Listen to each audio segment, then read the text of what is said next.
Broadcasting to the Wizarding World since 2008. HPANA's official Harry Potter podcast. Official Harry Potter podcast. This is Hogwarts Radio.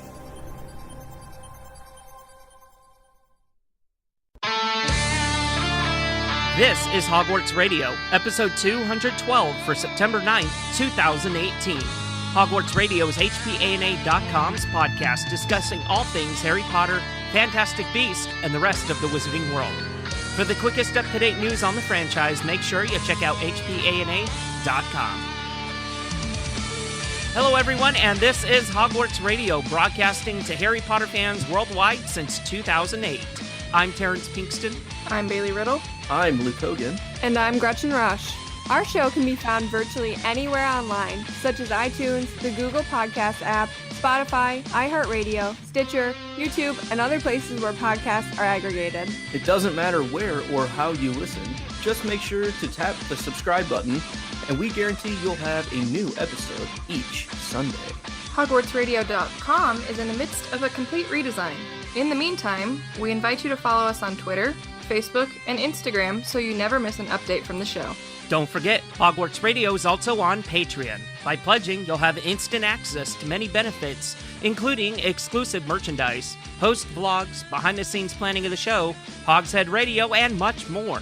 Visit patreon.com/Hogwarts Radio to sign up today. Welcome, everybody, to episode 212, yet another palindrome. Wait, we didn't have a palindrome before. Okay, 10 episodes ago we did. Close enough. But we're glad that everybody's joining us this week, and thank you to our patrons who are listening to us record live on Patreon right now, and they're getting the full experience. You know, we kind of had to do the intro a couple of times. Our connections, our internets are just not being attractive today. You know, they're really not cooperating, but it's part of the joy of podcasting live. That's it. Some of those interwebs are all tangled. Is there a spell to untangle it? Whoever has it needs to send it my way, because my internet is just terrible. I don't know if you guys have been on Twitter at all in the past week or so, but it's been going around this trend of what 5 things would someone put into a salt circle to summon you. And J.K. Rowling has recently put her spin on what would summon her. She says that a mug of tea, a black ink pen, big red chewing gum, a West Highland Terrier, and something stupid Trump said are the things you would need to put in a salt circle. So it got me thinking, what 5 things would summon us? Well, I'll kick it off first. Starbucks iced coffee, Mike and Ike, it's the candy, fast cars, watermelon, and Emma Watson. Oh, did I not say that one out loud enough? Emma Watson. Solid choices. Gretchers, what about you? Mine were, let me look at my sticky note here. Kombucha, dark chocolate, Broadway show tunes, On sneakers. It's like a brand of running shoes. On, they're very good. And I kind of copped out for number 5. I just put Harry Potter. I didn't pick anything specific. Because people just know if they mention Harry Potter, I'll come running. Yeah. It doesn't need to be anything at all that will get me. It can be just any little mention. So I figured it made sense for number 5. I think we can all relate. Yeah. Bailey, what'd you pick? Let's see. I have books, coffee, bookish candles, tequila, and get ready to throw up over this one, guys, because my last one is Luke. Oh. The worst. Sorry, we're the worst. We're the worst. That's awful. I didn't even think of my boyfriend, so that's very nice of you. Sorry. Let me adjust my answers real quick. Yeah, good thing she went first. That could have been wrong. You can see, fair, actually, we knew that was I've already got coming. mine written. I'll drop the pen now. So for mine, I put a guitar, preferably one that I'm already comfortable with. Bud Ice on tap, because I've never seen it. And if you see that, let me know. I'll be there. New podcasting microphone, because I'm a gearhead. I like that stuff. And I'm going to go with Bluetooth headphones with Audible audio booking. And because we are literally the worst, Bailey, I guess. You guess. He supposes. Oh my God. If you have to. Twist my arm. Well, that was fun. Hey, That's okay. I would love to hear what some of our listeners 5 things to some of them would be, I bet we would get some hilarious responses. As a listener challenge, go ahead and send that to us in the form of an email, and we might read it on next episode. So to start off Luke's segment, I thought I would talk about the band Harry and the Potters, who Luke featured a couple episodes ago. They were interviewed by Rolling Stone this past week about the 20th anniversary of Sorcerer's Stone, which is pretty cool. So if you're interested, you can check out that interview, and they talk about their experiences in Wizard Rock and what it is and how they got into it and kind of where they are now. So it's pretty cool to see them getting pretty big name recognition in Rolling Stone. So it's very exciting that they were able to get that shout out. That is really cool. It's clearly they seem to be one of the big names in the whole movement. I mean, they are literally the titular band, right? And it's good to see that they've been able to kind of carry that torch a bit and help reach larger audiences with it, like a nationally recognized, very, very huge magazine like that. That's really, really cool. So Gretchen, I'm going to throw it back to you for one more second here. You picked this album that I listened to. So can you let us know what it was and why you picked it? Yeah, so this is the Wizard Rock sampler, and I picked it because it just came out. So they released it on September 1st, and it's kind of a sampler of what is happening in Wizard Rock. And just looking down the list, I was shocked because I didn't even know almost any of these groups except Harry and the Potters. I think all the rest of them were new to me. So it's kind of exciting to think about how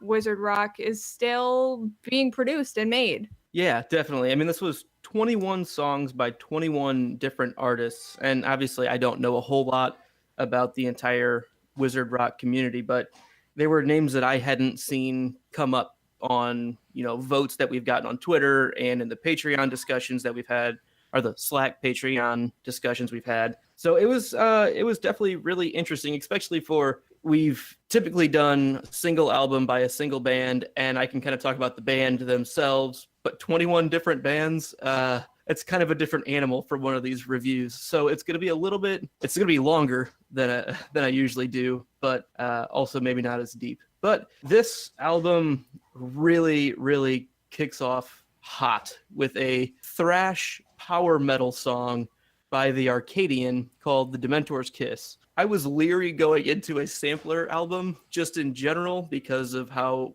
off the wall it can be or varied it can be. I feel like Gretchen picked this one specifically because I love metal. I don't even know if she knew, but I knew it by heart. Kicking off with that being the first song got me really jazzed for this album. It was a really, really rocking tune. As the kids would say, it was a banger, and it was good. I liked it. Definitely a great first song. And it follows up with a cover of Cake, The Distance. He's going the distance. But it was a parody cover by Eighth Horcrux. And really, really well done. Interesting lyrics that they put into it to make it work. And just overall very creative. Probably my favorite song lyrically was by Weatherby, and it was Baby Famous acoustic.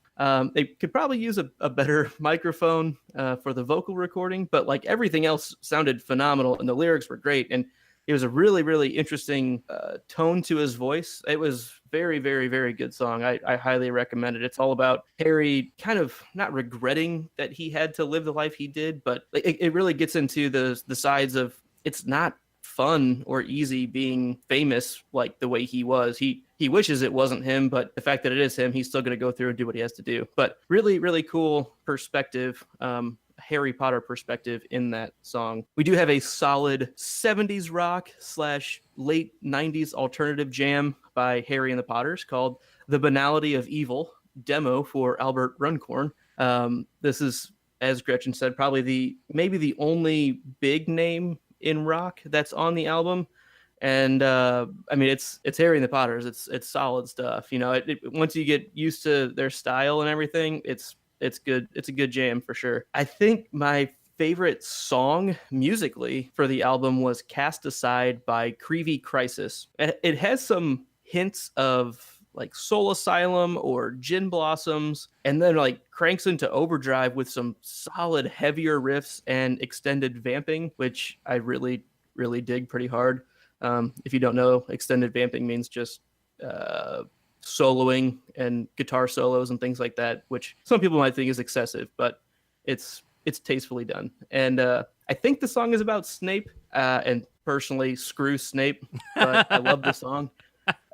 And for more on that, another song gets to this pretty well. But see, Ronald Weasley and the Ukulele of Doom, they have a song on here called Jerk, and it pretty well lays out my feelings on Severus Snape. So it was nice to see that somebody was with me on that. So the final two songs on this album, one being A Rolling in Time by Nuclear Bubble Wrap, great band name, and At the End of the Night by Hawthorne and Holly, a pair of female singers that were very, very interesting and good. These two songs were like just a great bookend for the talent that's contained in this sampler album. Definitely check this album out. And it seems pretty clear to me that Wizard Rock is certainly still going strong, and it's really a great time for me to be getting involved in this whole scene, because it's going nowhere as far as I can tell. Did anyone else have a chance to listen to some of these songs? I didn't, but I wanted to ask. So the sampler, in my mind, that means a bunch of different like genres of music, like styles of music, is what I'm trying to say. Like with that, I mean, you said there was acoustic, there was a lot of heavy metal. I mean, was there really like anything else? Was there something? Was there anything really soft or? Absolutely. There were a couple love songs. There was one called "Love Song for Molly Weasley" by what were they called? How Airplanes Fly. Oh, it's called "Molly, I Loved You." There's one by Losing Laura called "Full Moon" about who we're going to talk about today, Remus Lupin. There's a band called Muggle Snuggle with a song called The Weasley Polka, and it goes through all of the Weasley's Wizard Wheezes items that they sell at their store, and it's definitely silly and fun, and does a pretty good job of covering all of the things that you would find in the joke shop. A lot of one-on-one guitar vocalist type things as well that we've seen a couple other of the albums that I've done so far. It's several of them seem, it's definitely like, hey, I'm just going to record this straight into my computer and that's just going to be it, which is fine. I think that fits the genre pretty well, because that's what we are. I'm standing in my house and we're recording a production thing. So I think it fits the audience and the community very well. Bailey, I know you listened to part of the album.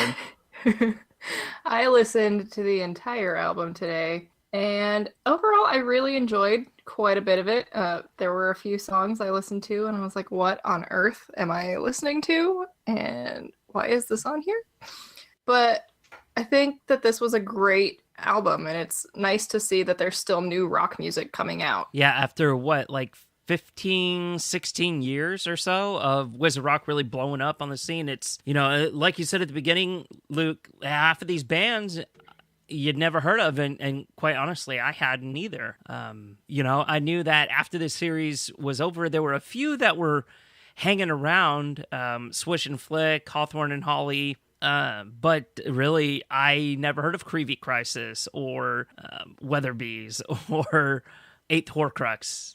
It's cool. It's cool that the series is still inspiring music. And I wanted to ask the panel, what would you guys think if they came out with Fantastic Beast rock? There were a couple on this album that were right along with that. One being Queenie's Curse by the Blibbering Humdingers featuring Liam Vaughn. That was clearly about Queenie. I'm trying to think if there was another one. I feel like there may have been. The Newt Scamander parody song. Exactly. Yeah. The Cake cover parody of The Distance was called The Niffler. Newt is chasing the Niffler. It was good. I wonder if they stole that from us. So please join me on my rock exploration by sending in an album or artist suggestion to Twitter at LucaFerocious and at Hogwarts Radio using hashtag WRockList. And I'd appreciate it. Thanks. Are you a Wizarding Rock artist? Go ahead and send us a message. We'd love to hear from you.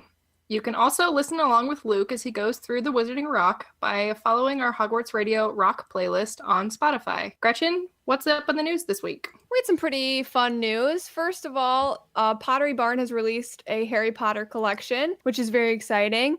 Representatives of the franchise commented on the partnership and said it's a way to create reimagined products that are on trend and accessible for today's modern fan. So it's going to be super hip. But it does look really cute. It looks like really great stuff that you would actually want in your home. There's some bean bags, there's luggage, cups, pendant lamp, some wallpaper, shirts. If you have a child or if you would like it for yourself, you can get the Hogwarts Express train bed from Pottery Barn Kids for only $2,000. That's high on my list for sure.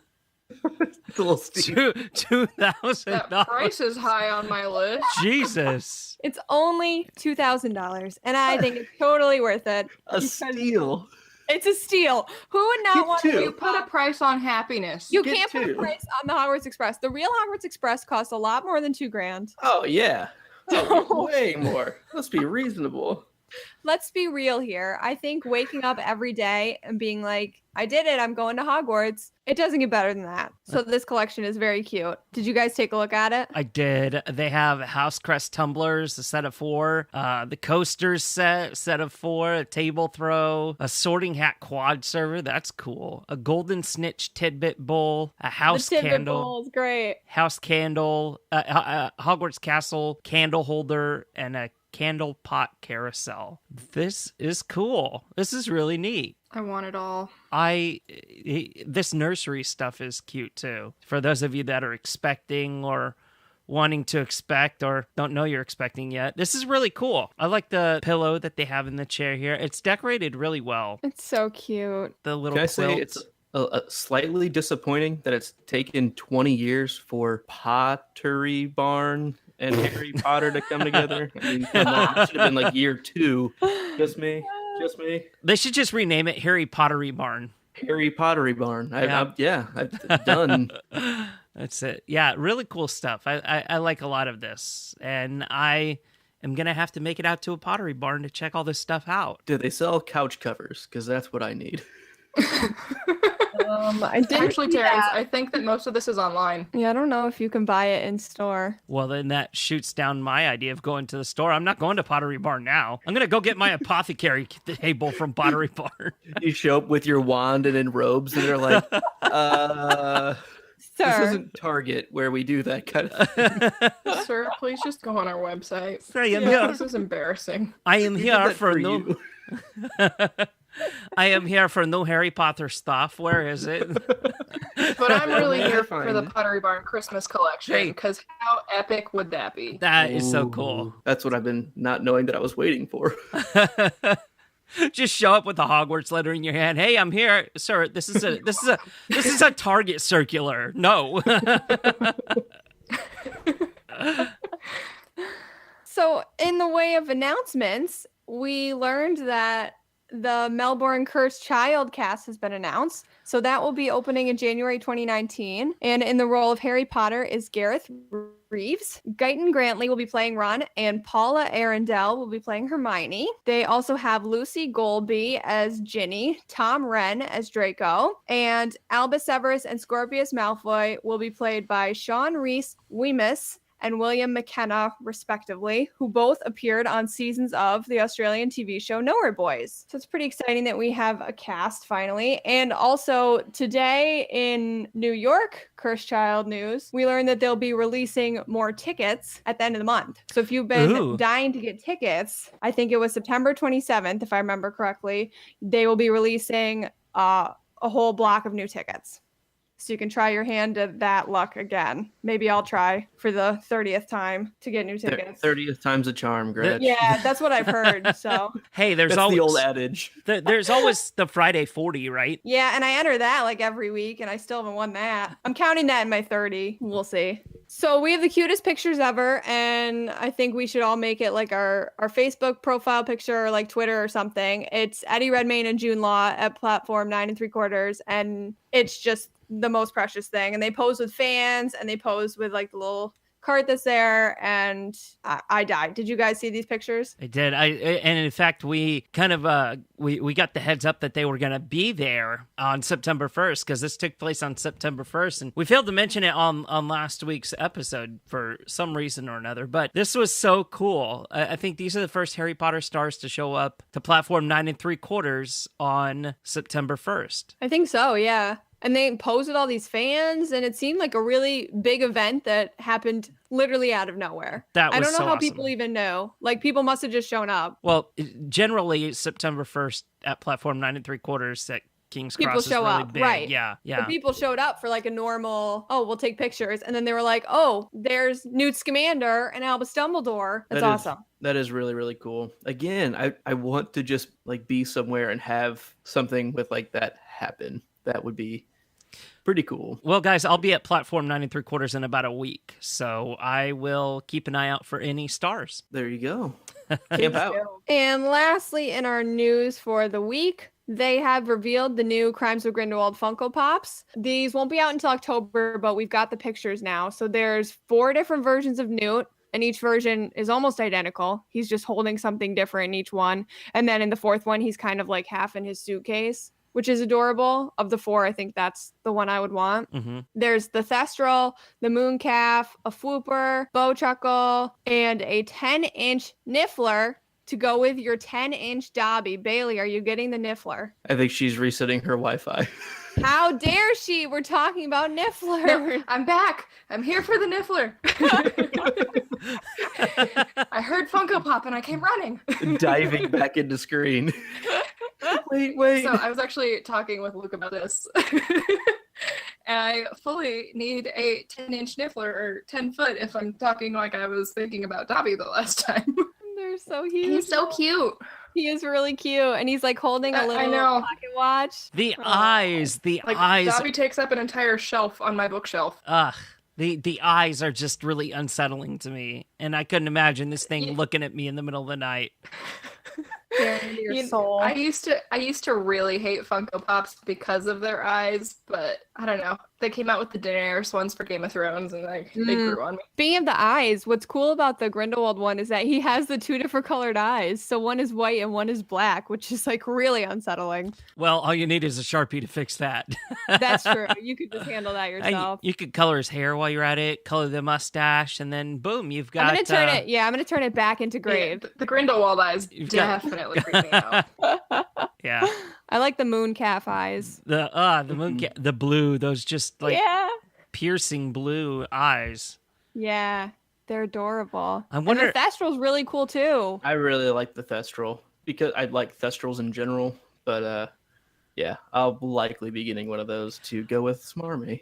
I'll be getting me a Bowtruckle. Yes. I really like the Flooper too. It's adorable. It's so cute. It's because it's all pink and purple. Yeah. I'm not gonna get one of those Flooper birds. So and since when does Kohl's have exclusive Funkos? I know, it doesn't make any sense. There's a Kohl's exclusive, a Walmart exclusive. I think one's a Michael's exclusive. Barnes and Noble's exclusive. Barnes & Noble exclusive. Yeah. So yeah, there's a bunch of exclusives. I mean, half of the exclusives are the Newt ones, so that's fine. Because I guess, I mean, I don't know. We need to work on a Hogwarts Radio exclusive. We really do. Oh my God, Funko, get on that! Please design host Funko Pops. That would be so cool. Oh, but I forgot to mention. I'm pretty sure any outlet can actually do their own exclusive. You just have to order a certain amount of quantity. Stop it. Stop. Stop right now. I'm giving Terrence ideas. 4,000 Funko Pops. Thank you, patrons. No, I'm kidding. Terrence is like, if I can have a Funko Pop of me, that's what's gonna happen. I would be creeped the hell out. I mean, can you imagine myself staring at myself in the middle of the night with those big old black eyes? Ugh, gross. Then we could just live stream with those on camera. Yes. That's not a bad idea. I think we can almost guarantee that we know somebody that's going to get a Flooper, being Tyler Starr of the Protego Foundation. He was going all out on Floopers, if I remember correctly. Yeah, definitely. But guys, there is also the Yumbledore Funko Pop. I forgot to mention. Woo-hoo. Girl, howdy. Yumbledore. Yumbledore. Bunch of Dumble Daddy. Bunch of chicks with daddy issues, I swear. Sorry. Jesus. Yippee. Actually, the I don't Yumbledore, get it. the Yumbledore one does look pretty cool as well. It's It's so just so cute. casual, He's got his hand in his pocket, his wand out. Yeah. It's a great 3-piece suit. He looks super fly. Yeah. Just a lack of auburn hair. Well, yeah. There's a nit to pick. I'll find it. You did it. You picked it. Well, that's it for the news, guys. Okay, thank you so much, Gretchen. And a couple of announcements this week. Episode 214 will not be live streamed, but the release date will not be affected. So we're not going to live stream it because it's going to be pre-recorded, but it'll still be out for you guys. It's scheduled like the 26th of the month or something like that. So just a heads up for our patrons. And thank you to those of you who have rated the podcast across different platforms and different places you listen. We greatly appreciate your feedback and support. And as I was going through and kind of looking at all of the ratings and the reviews that we were getting, did you guys know that we only see like one set of reviews if we're in the United States? We see, like, if we're looking at iTunes, we see just the iTunes reviews from the people in the United States.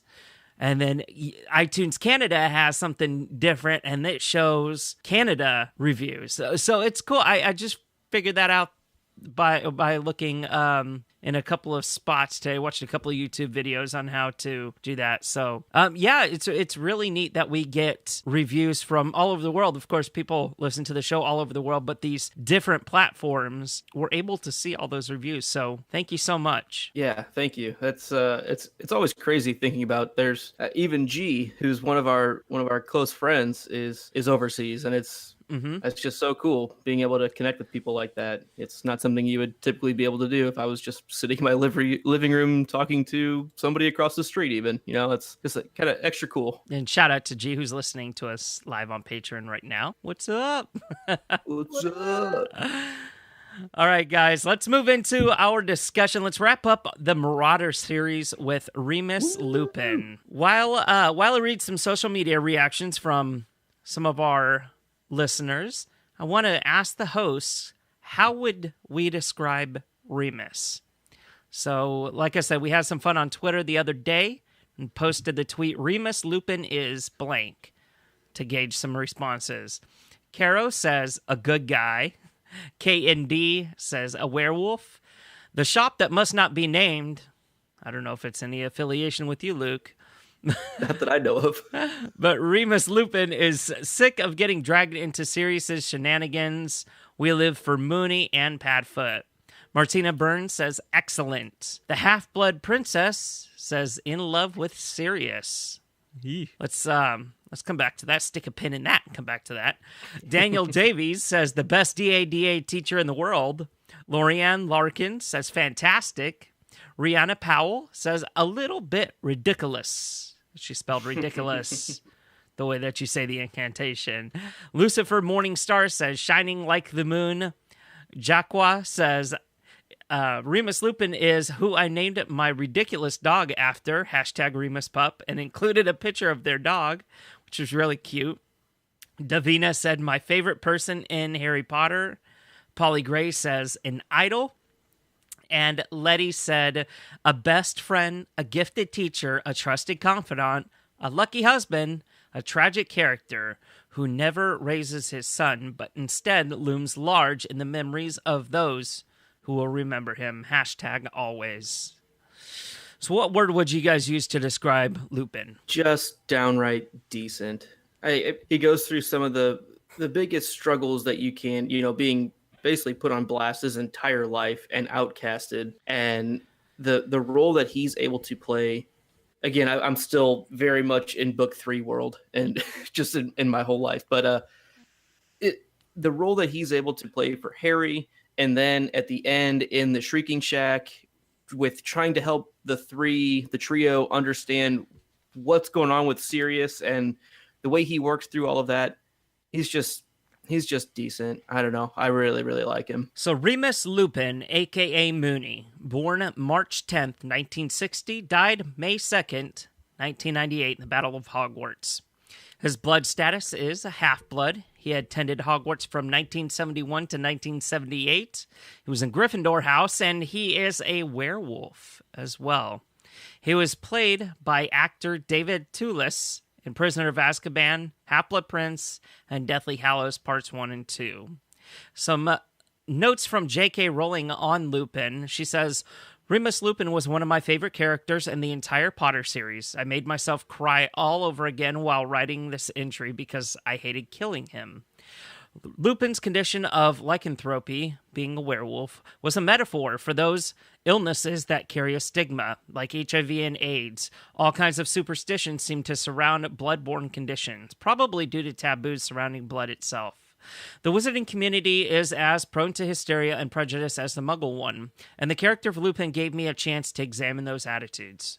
Remus's Patronus is never revealed in the Potter books, even though it is he who teaches Harry the difficult and unusual art of producing one.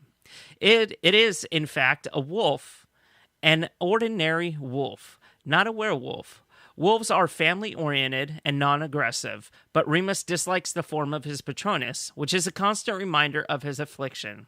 Everything wolfish disgusts him, and he often produces a non-corporeal Patronus deliberately, especially when others are watching. And that was from J.K. Rowling's notes on Pottermore. There's much more about Lupin that we're really not going to get into. We're not going to have time to. But go ahead and go check that out. Really, really interesting that he chooses to do non-corporeal Patronuses deliberately. You know, like because he doesn't like that constant reminder. That's new to me. And it also makes me think like how odd or difficult it would have been for him to teach Harry, and like it's something that he knows he's sensitive about himself, and it's just kind of an odd situation for him to kind of teach through without demonstrating. That's right. Well, he uses positive reinforcement in his teaching methods a lot with Harry. Mm-hmm. So he's like, you can do it. That was good. Let's try again. Here, eat this. It helps. It really does. He's, that's the kind of teacher that he is. I don't think really kind of showing somebody that, oh, look, expecto patronum, here's a Patronus. Well, yeah, there's a Patronus, but that doesn't teach them necessarily how to produce it. My favorite part, though, is when Harry's trying and failing, and Lupin's like, well, what are you thinking about? And he's like, oh, riding a broom. And Lupin's like, no, that memory sucks. Right. Like, who are you to tell me which memories make me happy? Yeah, I was like, rude. Oh, that's awesome. Let's examine his early life, which is 1960 to 1971. Remus was born, like we said, March 10th, 1960, to Lyle and Hope Lupin. What do you think about those names, Gretchen? They're all right. Okay. They're no Euphemia and Fleamont, but they're all right. His father worked at the Ministry of Magic and encountered the werewolf Farina Greyback, who was on trial for killing 2 children. Lyle was the only one in the court to realize that Greyback was a werewolf, as Greyback pretended to be a Muggle tramp. Outraged when Greyback was released, he voiced the opinion that Greyback deserved nothing but death. This opinion cost the Lupin family dearly, as Greyback decided to revenge himself upon Lyle by targeting his son. As the nearly 5-year-old Remus slept peacefully in his bed, Greyback forced his way into the window, though Lyle was able to get there in time to drive Greyback off with powerful spells. He was unable to prevent him from completing his evil goal. Remus became infected with lycanthropy, and he became a werewolf himself. What a very dark picture of something very traumatic happening to Remus at such an early age. At that age, you're taught that your home is your safe place, and your bed, well, most kids, like whenever they get scared, they go and run under their bed, right? Because it's the safe place. Well, that's just, it's so horrible that he had to go through something like that. Somebody attacking him in his safe zone. What's interesting to me about this story is normally when people are werewolves in fiction, it's because of some horrible accident, but she made it an act of revenge, which is a very interesting way to tie in Greyback to part of like this larger mythology. And it wasn't an accident that caused Lupin's condition, it was very much intentional, and it was because someone hated his family so much that they wanted to hurt them irrevocably. It's just a very interesting thing to think about. His parents took him to various healers and tried their best to make him a normal boy, but there was no cure for his condition. But Headmaster Albus Dumbledore made special accommodations, allowing Remus to attend Hogwarts School of Witchcraft and Wizardry. So his Hogwarts years. He attended Hogwarts in 1971 through 78 and was sorted into Gryffindor House. To secure his safety as well as that of his peers, Remus would be brought to the Shrieking Shack once a month for his transformations in order to prevent him from attacking other students. However, this isolation caused him to attack himself out of frustration. This and the painful monthly transformations made villagers of Hogsmeade mistake his screams for that of the violent ghosts. Dumbledore, wanting to keep the truth of these noises a secret, encouraged these rumors. Thus, the building was dubbed the Shrieking Shack, which held the reputation for being the most haunted building in Britain. How sad. Can you imagine what he's going through, right? This incredible transformation each month, and he's just, he literally transforms from a human to another species, and he gets frustrated with himself because of this. And really, there's nobody to kind of walk him through and work this out psychologically. Do you think Dumbledore, since he gave him this special accommodation to go to school, do you think he potentially had any kind of one-on-one interactions with Dumbledore, learning about it at least some? I don't know, not that Dumbledore would have firsthand experience with it, but I mean, if anyone's going to kind of understand, it seems like either Dumbledore or even Hagrid being around, who kind of goes through a little bit similar types of outcasting due to his own inherent nature, could maybe help, guide and give some advice at least. What do you think? That's I don't know. It's like okay, so we don't know if anyone else besides Greyback that had the same condition. And Greyback sure as hell isn't going to go and talk to Lupin and say, hey, you know what, this is what you're going through. It's okay. It'll be okay. He's not there. And Dumbledore really, I don't think Dumbledore's never been in that kind of situation where he's like transformed into another species that's beyond his control. And I don't know if he would be able to relate to him on that, enough to kind of help him work through it. I guess that's what I'm trying to say, is that there's really nobody. Yeah, that's kind of what I was thinking, maybe more Hagrid, who would have definitely been around. He was around when the Marauders were around, and it's definitely not an apples to apples comparison, but there are certain prejudices that he's lived with growing up that he actually probably can't really survive that easily outside of Hogwarts. It's kind of become his safe place. That's one reason Dumbledore keeps him close, is because he knows that he'll be outcasted, and that could be dangerous for him. And honestly, in return, we know it could be potentially dangerous for others. And that's where I feel we've seen Hagrid lose his temper a bit, right? And that can be a pretty scary thing. And if he was more free, and I don't mean that he's a prisoner there, but if he was more thrust out and not in a safer environment like he is at Hogwarts, he could have turned more violent because of just being put down. And I feel like werewolf society goes through similar types of prejudices that could become inherently detrimental or corruptive in their own life. Scary stuff, for sure. Feel for him. Can you even reason with a werewolf during their transformation? Sirius tries. I was just gonna say that. This heart is where you truly live. This heart here. That's a movie thing, right? I don't think. Yeah. So Remus did become the very best friends with fellow Gryffindors Sirius Black, James Potter, and Peter Pettigrew. He kept his status as a werewolf a secret from all of the students at Hogwarts, including Sirius, James, and Peter, his fellow Marauders and future Order members. He made up stories to explain his monthly disappearances, such as that his mother was ill and he needed to go home to visit her. He was terrified that they would desert him once they found out what he truly was. However, Sirius, James, and Peter worked out the truth in their second year, and due to their acceptance of who Remus was and their unusually strong friendship with him, they decided to learn how to become animagi in order to keep Remus company during his transformations as a werewolf is only a danger to humans. Oh, so there you go. That answered the question right there. So they all had to transform. Which question did it answer? No, I'm sorry. It answered, can you reason with a werewolf? And the answer is humans can't, but animals can. Like anime is can. Sure. Okay. Yeah, that's fair. It's just funny that in the movie he's not transformed and he's grabbing him by the chest. Yeah. Because they're not gonna have the dog doing that. It's harder to put that on screen. I get it.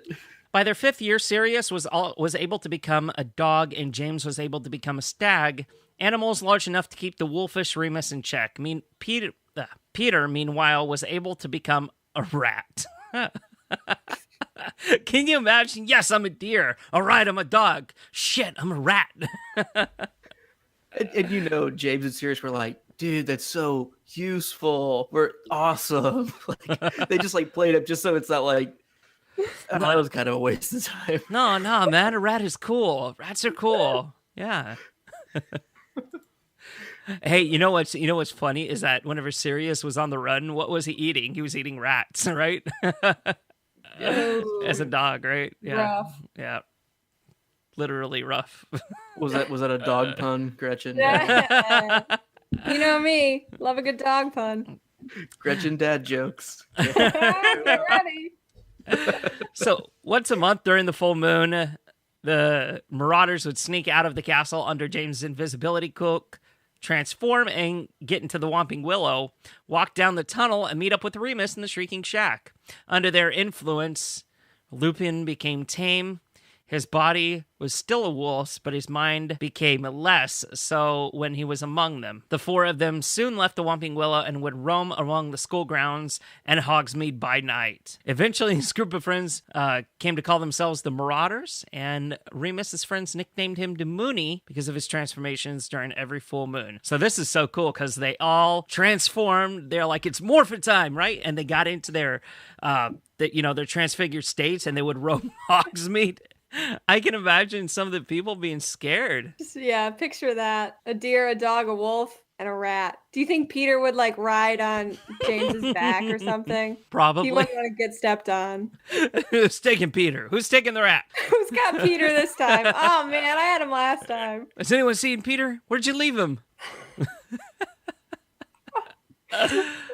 Poor Peter. Oh my God. Remus was a good student, but also a prankster. He and Peter Pettigrew would sometimes join Sirius and James in detention for mischief making, though they didn't get into as much trouble as their friends. It's unlikely that any other Hogwarts students, ever found out as much about the Hogwarts grounds and Hogsmeade as they did, and Sirius, James, Remus, and Peter used their knowledge of it to write the Marauders map and signed it with their nicknames. And unfortunately, the map was confiscated by Filch, but was eventually recovered by Fred and George in the 1989-1990 school year. However, Remus's frequent disappearances riled up an unhealthy curiosity in Severus Snape. Because of Severus's enmity towards Sirius and James, he disliked Remus and Peter by association.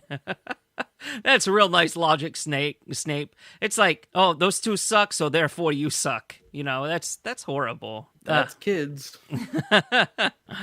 So sometime in their early school career, Sirius played, of course, that malicious prank that we talked about on Snape by telling him about the Whomping Willow passageway and hoping that he'd be terrified or even get seriously hurt about what he found at the other end. James, who hated Snape, was able to stop him and save his life in the nick of time, but Snape still uncovered Remus's secret, seeing him at the end of the passage. So Remus was also a prefect while he was at Hogwarts. Although he had trouble exercising discipline over his dearest friends, he claims Dumbledore hoped he could exert control over them as a prefect. Sirius later tells Harry that Remus wasn't an idiot like his friends because he was never cruel to Snape, but Remus admitted that he regretted that he had never stepped in to stop it. Bystander, right there. Yeah, guilty by association. I feel like it's always kind of funny that in the introduction of Hagrid, where Hagrid is talking to Harry and he says that basically both your mom and dad were head boy and head girl of their year. Is that true? Like, if we don't know a lot about the prefect system, but I think it's kind of understood that you have to be a prefect before you can become a head boy. Yeah, we read that in James. It was like weird situation because he hadn't been a prefect, but he cleaned up his act so much that Dumbledore was like, "Oh yes, now you're head boy." Like okay. I think it's ridiculous. But yeah, I think I missed that episode because that's always stood out to me as being like, was Hagrid just kind of dumb being Hagrid? Nice? Like book one Hagrid is really dumb. To be fair, book one Hagrid is very, very dumb, and it's rough reading it. Like book 2 on, it's the Hagrid we all love, but book 1 can be pretty rough. He was there for plot in book 1. She was like, this guy'll never come back in the other. He's gonna be wrong about everything. So yeah, James was never head boy.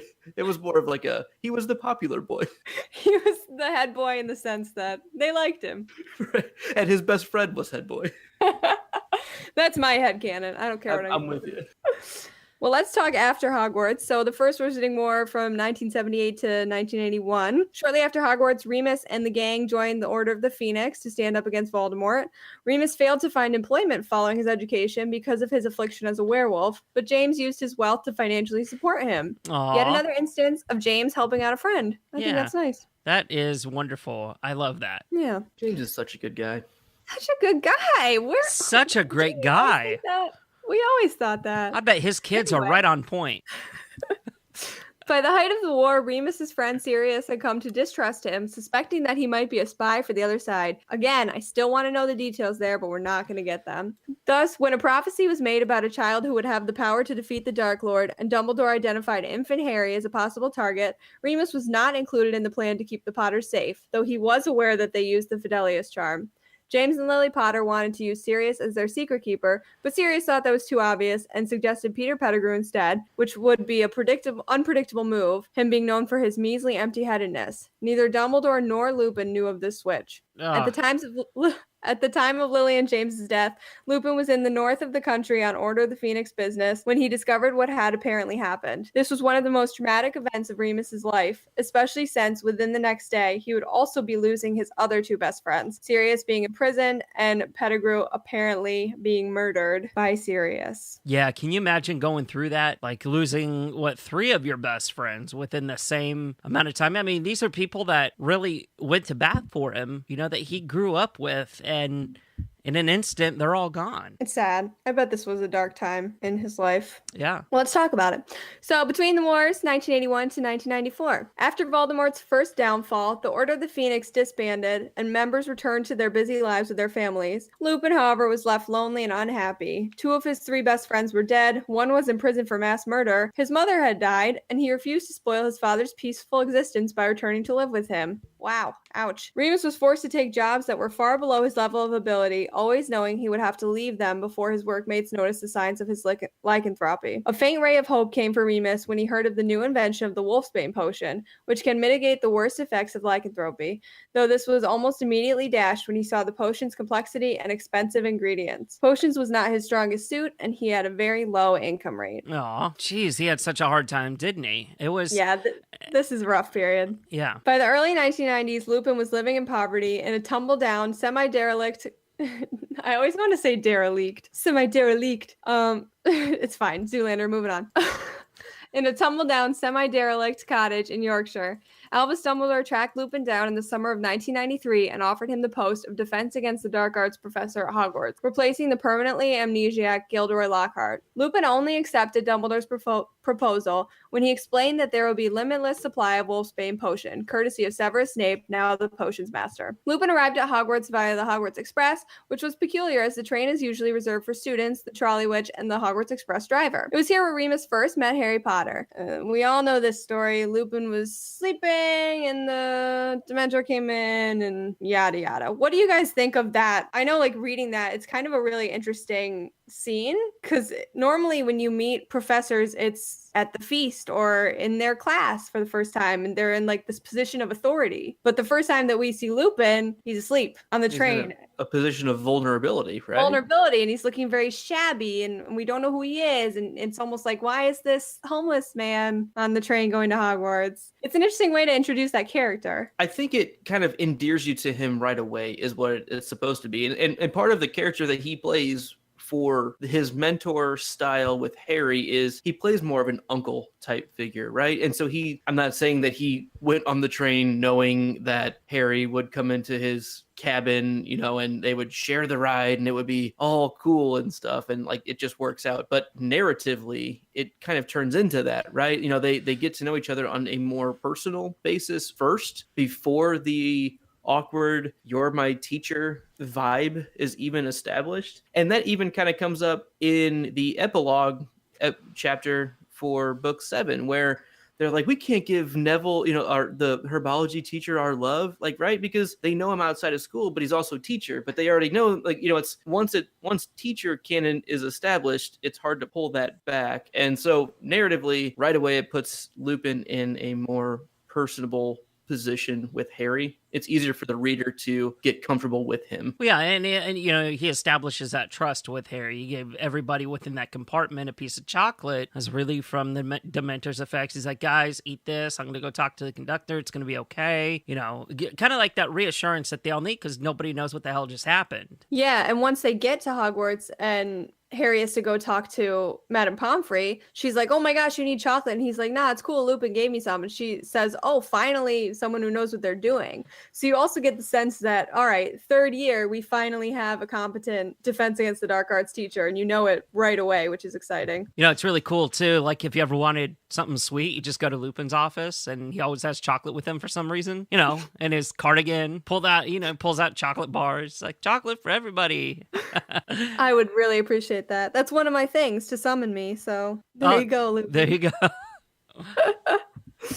Although the students were kept in the dark about his affliction, the staff were made aware that he was a werewolf. Remus taught the class a comprehensive and fascinating curriculum of identifying and sidestepping dark creatures, such as hinkypunks and redcaps. He also taught the class about boggarts. Remus had proven himself a skilled teacher, managing to keep the children's interest in the subject, and had shown himself far more competent than his predecessor's vain, useless lessons. It was during that class that Harry realized his greatest fear was fear itself, when his boggart took the form of a Dementor. After this, Remus gave Harry private lessons in producing a Patronus as a means to repel Dementors, when it became apparent that he was especially vulnerable to them, because according to Lupin, Harry had true horrors in his past that were especially appealing to the Dementors. Incidentally, being a werewolf, Remus's boggart would take on the form of the full moon. Students who saw it mistook it for a crystal ball, except for Hermione, who deduced that Remus was a werewolf and kept the discovery to herself. I always thought about this. Remus, being lonely, used to kind of being alone, and it really sucks. Wouldn't the Dementors really kind of feed off of that? Why wasn't he under a constant state of attack from Dementors?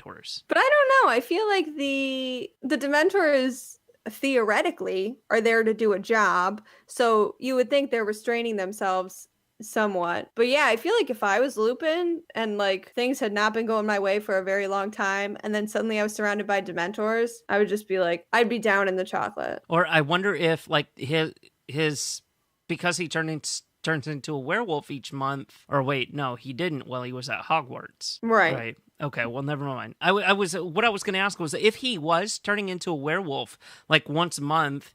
Now we know that animagus are good at masking themselves, like Sirius did in Azkaban.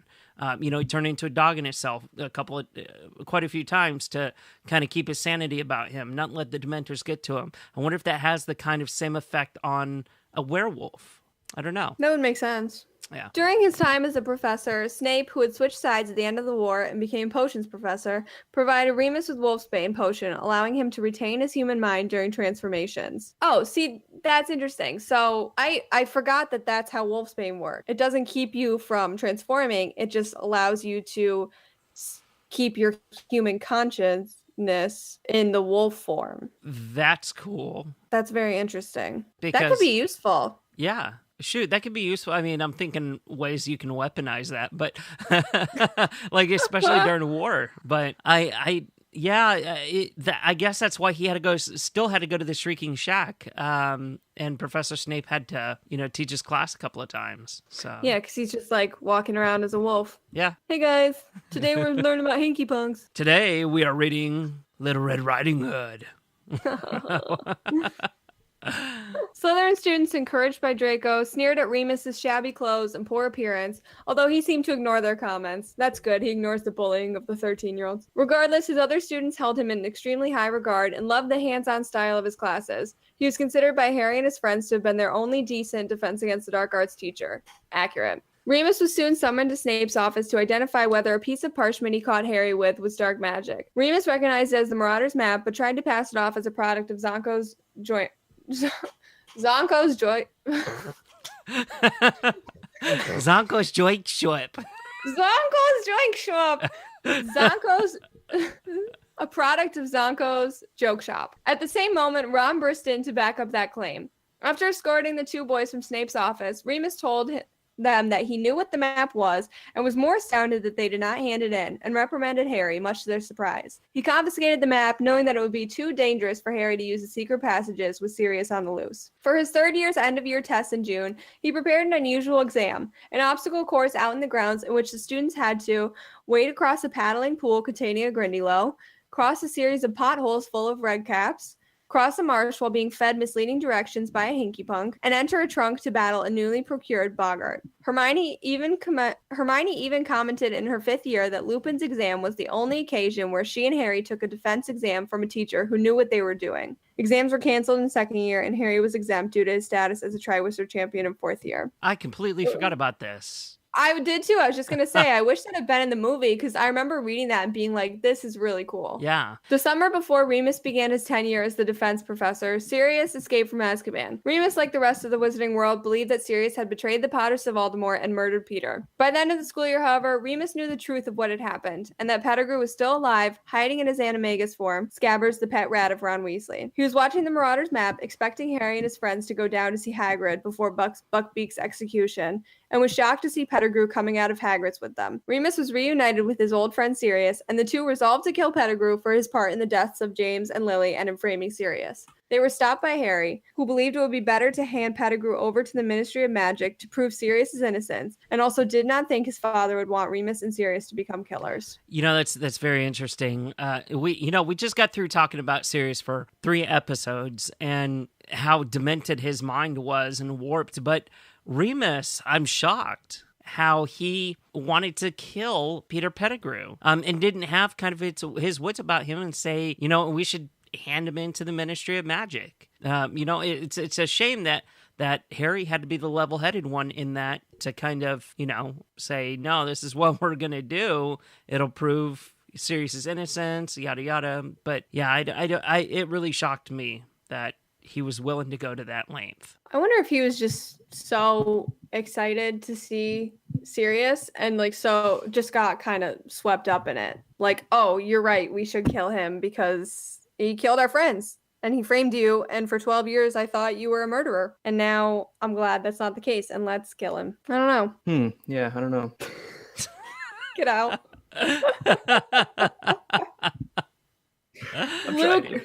Luke, why do you think Remus went along with Sirius's plan to kill Pettigrew when they both were like, yeah, let's do it?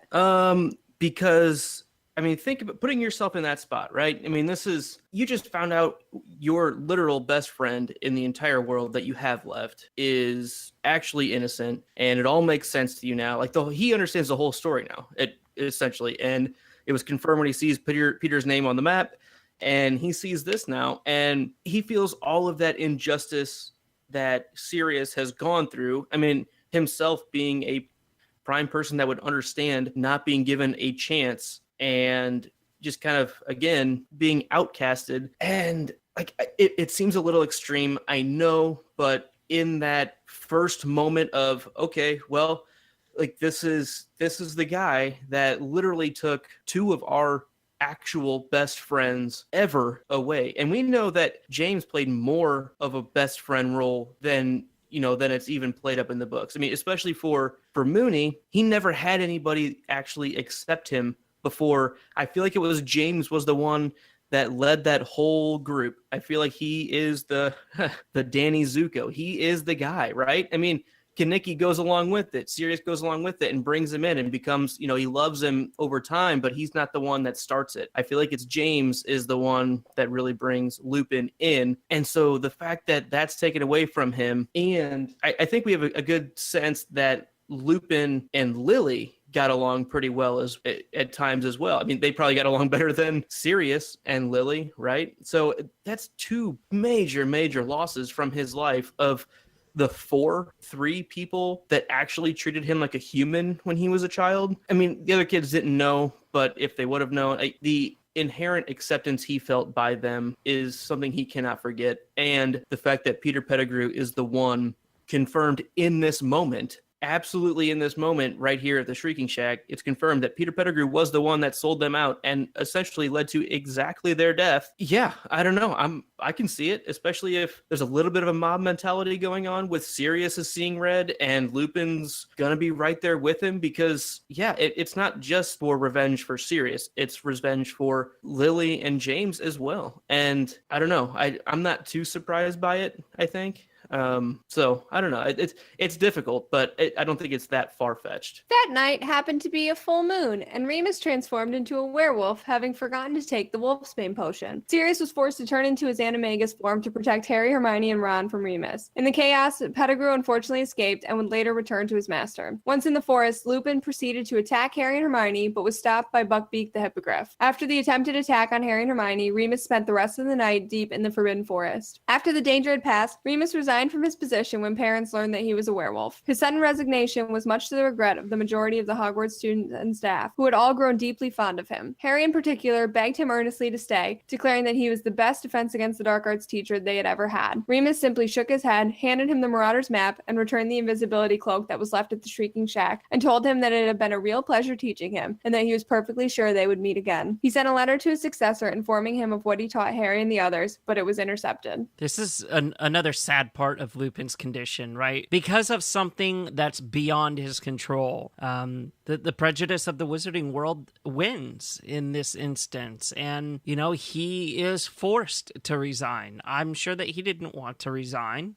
But, at the same time, it's just sad that there's this hatred towards people with his condition, And this has a lot of real life parallels too. I can't remember if it was this year or last year, but there was a teacher recently who in her opening day slideshow, so it must have been last year at the beginning of school, she showed pictures of herself and I think it was her wife or partner, I can't remember if they were married or not, and she was fired. The parents freaked out because they said it was inappropriate, and it was just a normal picture that if any straight couple had shown the same picture, it would not have been an issue. Right. So it was very clearly an attack on who she was, and she lost her job over it. So it's a similar thing with Remus. People find out and they freak out, and then even though he was no harm to the students and they have a total misconception of what it even means to be a werewolf, they don't understand what it is, and they only understand the stigma of it, and he lost his job over it, and he has to go back to kind of that vagabond life of wandering from job to job and not doing what he is very good at. He's a great teacher, and he deserves to be at Hogwarts. So one quick note on one of the final things that we said on that section. Anytime JK drops a specific date in the books and does something like this, I feel it's our duty to check. So we know that this date was June 6th, 1993, correct? Mm-hmm. Or 94. One of the two, right? Because 91 was book 1, 92. 1, 2, 2 to 3, 3 to 4. So it would have been 4. Right. So this would be in 94 now. Mm-hmm. 94, so, yeah. June 6th, 1994. And we know the date set. I only know this because it was my trivia question for our end of book spectacular, because it's based off of Buckbeak's execution date. It's set for the 6th of June, is what it says at the very beginning of that chapter. Oh, yeah. And then there's 6 chapters in a row that are all the same calendar day. And so June 6th, 1994, not a full moon. It's just not. There was a new moon on the 8th. Okay, so it's very, very much not lunar calendar accurate story. So let me ask: because I don't know, but is it the same in is it the same kind of like, do we have new moon or crescent moon or whatever in, like, let's say St. Louis as there is in London? Yes. Okay. Just wondering. That stays consistent. I need to brush up on my astronomy. Yeah, no, it can get kind of complicated. But yes, the lunar phases will stay true, at least per hemisphere. Mm-hmm. I cannot necessarily speak for north to south hemisphere. There could be some slight variances there, but I think generally it would still hold mostly true. So, which is kind of funny that because at the very beginning of book 3, when we do meet Lupin on the train and he looks all haggard and shabby on the train, there was a full moon like the weekend before. They within a couple days before the train would have been there on September 1st. So like it was kind of funny that it worked out perfect in that one. That he probably just came back from a transformation. It's still like recovering, and this one where it's a little more specific. Mm-hmm. And I don't fault JK to that, not checking the lunar calendar or anything like that, but it's just kind of one of those funny But things I that do. It doesn't bother me. Gretchen can. I'm Gretchen can ashamed. get that. I'm probably not going to be a Harry Potter fan after this episode, but I think I'm done, guys. It's been a right. ride, but I'm really disappointed. This was They it. told me everything meant something. This was that straw. Where's that camel? Okay, guys. Well, that does wrap up part 1 of our Lupin discussion. We're only going to make it 2 parts. There's not that much to go, but there's a lot to talk about with next week's episode. So you'll get part 2, our final wrap-up of the Marauder series, and on Professor Lupin on episode 213. Okay, let's move into the questions game. And this week's question starts with me. And then we'll go me, Bailey, Gretchen, and Luke. So, what does a werewolf smell like? Where do werewolves like to sleep? Wouldn't they sleep anywhere? When would they actually sleep? What does the Shrieking Shack smell like? Why don't werewolves sleep in the Shrieking Shack? Would you want to sleep in the Shrieking Shack? Wouldn't you sleep in the Shrieking Shack? I wonder if they've nicknamed it Shack. That's not a question. That was a question. I wonder. It's more of a I wonder is a statement. statement. I wonder if they... Okay, whatever. Work on the inflection. I wonder? It's a legal question. All right, so we've got Bailey to Gretchen to me. Yeah. Okay. What's your favorite shop in Hogsmeade? Which shops are there? When was the last time you were there? When was the last time anyone was in Hogsmeade? How do I get to Hogsmeade? Where the hell is Hogsmeade? Where does the train pick you up? I don't remember. God, Gretchen. This is so difficult. Gretchen should have said, "Isn't it at the station?" All right. Bailey and Luke, head to head. Ooh. Oh, jeez. Which train would you take to Hogsmeade? How many trains are there? Who wouldn't take all of the trains there? Can't you only take one train? Why would you take more than one train? Why would anyone try to take more than one train? Isn't that basically impossible? Why do you want to connect trains? Who said we were connecting trains? Isn't that how taking more than one train works? What are you talking about? Why don't we go into Hogwarts? Wouldn't you like to go to Hogwarts? Yep. Hey, Yeah, Luke. I could maybe concede that was kind of a bullshit question. I was like, where do I go from here? I'll let the other two be the judge on that. I didn't feel great about it, so That's okay. I think we'll give this one to you. Why not? Yeah, that's a good round. That's Fun. a tough game. Fun times. That is. It's really good. Well, thank you to all of our patrons who support us. And if you're not a patron, head over to patreon.com/Hogwarts Radio to get started today. And gosh, I love the interactions that we have with some of our patrons and our Slack channel. I think that's where a lot of our good ideas come from nowadays. Thank God. Wouldn't you appreciate having Patreon? No, we're done playing the We're done with the questions game, Luke. Stop it Slack now. is the best. I just got in the roll. I just got in the roll. No, I love the Slack chat. I also love the live stream chats that we're doing with patrons as well. Like hanging out here in the chat with Sydney and G. It's awesome. It's really, really cool to be able to live chat while we're talking about things and get more, information. Like Sydney had a really cool thing that when we were talking about Animagus, she said, I love that Hogwarts Mystery had an Animagus feature last week. It was so cringy, but I'm a cat now, so... I only picked up on that on the very last bit of it, and I didn't finish the challenge in time. I didn't finish either, and I didn't get to be a prefect either. And now going into year 5, that actually matters, being a prefect or not. So I'm pretty upset about it. Well, that's embarrassing. I am embarrassed for myself. I can't believe you admitted that on national. We're embarrassed for you. National radio, National Public Radio here. National Hogwarts Radio. I'm sorry, Mom and Dad. National Potter Radio. That's what NPR really stands for, folks. National Potter Radio. Well, as a reminder, you can stay up to date with us over on Twitter and Facebook and Instagram. And also, don't forget to subscribe. Very important, wherever you get your podcasts.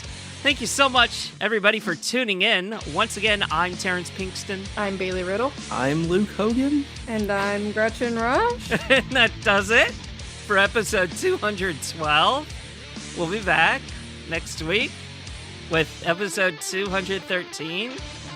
Bye? Question mark? See you then? What? I'm Ron Burgundy. You will read literally anything you put on the teleprompter. You stay classy, Hogwarts. Feed your Potter addiction? Feed my what? Go Potter yourself, San Diego? Stay classy, Hogwarts. Harry Pottery Barn? That was bloody brilliant. Codswallop. Stay classy, Hogwarts. I'm petitioning for that to be the episode title. That has to be it. That has to be it, yeah. That's the only option. Oh my God. Cindy says, have a good night, guys. Stop trying to get me to spend money, Sydney. Okay, I have some post-production. Sorry, I can't. This is as good as the Gallon Challenge. He's losing it. What about the world's strongest hoe? I'm crying. Okay, we have some post-production work that we need to do. I think someone slapped him happy. You need to send him to St. Mungo's. Oh my God, somebody hit me with Rick Emperor or something. Okay, we have to redo the intro. That's not a question. That's actually a statement. Okay, let me compose myself here. Wipe away the tears. Did you say wipe away the tears or white boy tears? That's the name of his next rap album. White Boy Tears.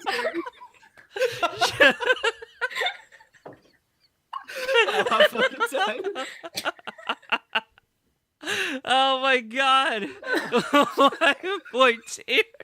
White boy tears. Can that be our dual rap album? Our duo? White boy tears. White boy tears. You're crying. Oh, monkey. That's awesome. White boy tears. Stay classy, Hogwarts. Cindy says that's definitely the new social media campaign. Oh my God. Hashtag. Oh, that's so good. Yes. She followed up with white boy tears. Drops soon. We'll be editing a photo for that. Be prepared. Yes. I knew Cindy would make Can we mean mug it with our face with like a little bit of like a trickle down? I'm gonna make it still look tough. It's gonna make it into a photoshopped prison tattoo. I'm gonna make it into a Funko Pop. That's gonna be our there we go. There's our branded Funko. Our Hogwarts Radio exclusive.